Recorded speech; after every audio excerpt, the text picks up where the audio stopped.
The following video has step-by-step procedures how to remove your RD 600, 900, or 1200 series controller from the gray protective case. Go ahead and locate your controller on the side of the house or in the garage.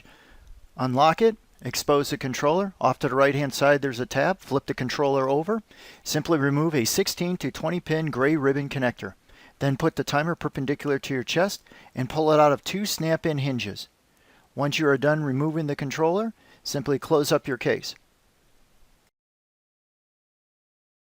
Thank you for watching the following video. Please visit us at raindialexchange.com. Again, that's raindialexchange.com.